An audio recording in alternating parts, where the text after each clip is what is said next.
Thank you for joining us today on the morning call. Polls open today in Burundi for a constitutional referendum which could extend President Pierre Nkurunziza's rule to 2034. Burundians will vote yes or no on whether to extend presidential terms from 5 years to a 7-year mandate.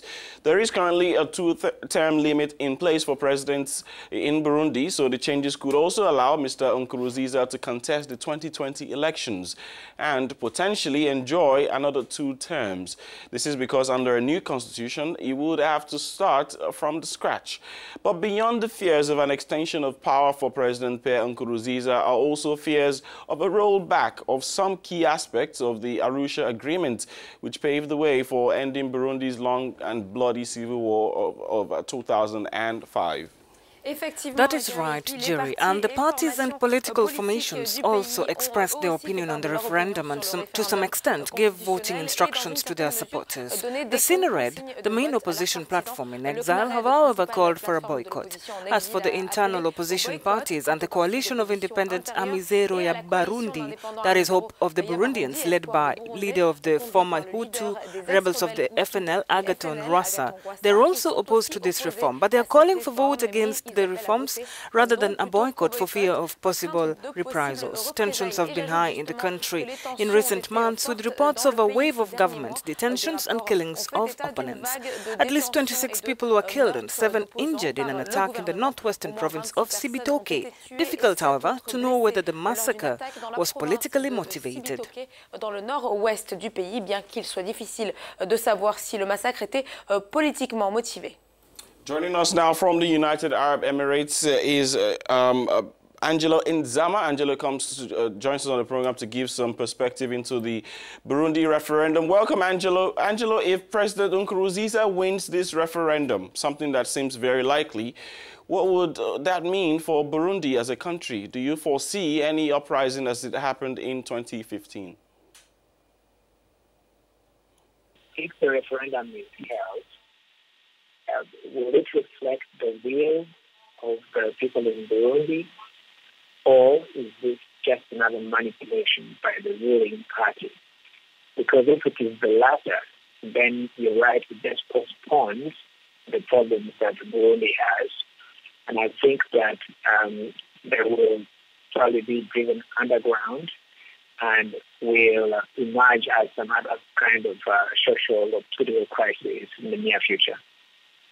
Angelo, there has been speculation that the recent attack on a village in which 26 people were killed was a government measure to intimidate voters. What do you make of this allegation?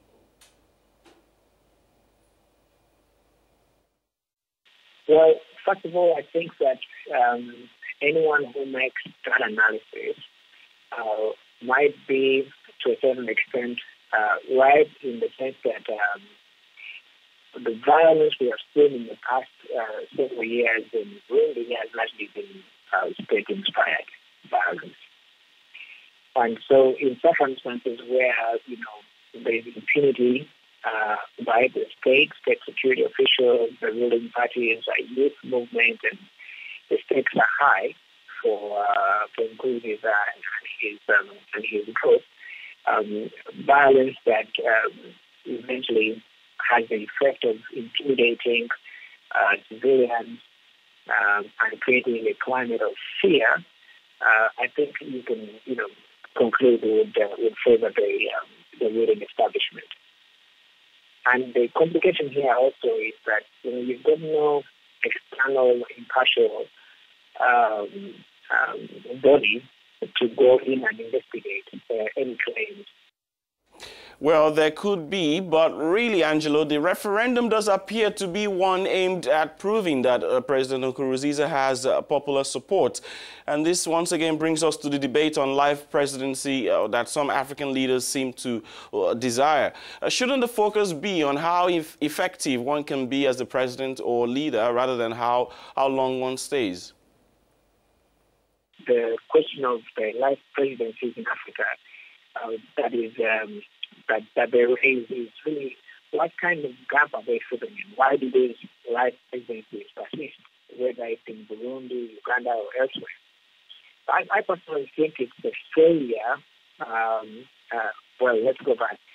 You have to ask, is it the failure of democracy, human rights, say Western-style economic freedom to take root almost 3 decades after the end of the Cold War? I mean, why do these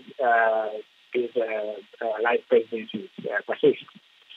In my view, I think Africa will reach a limit with this second generation of leaders after independence, the so-called liberation leaders, of which Nkurunziza is just a recent comer, and that perhaps we're getting ready for another round of instability.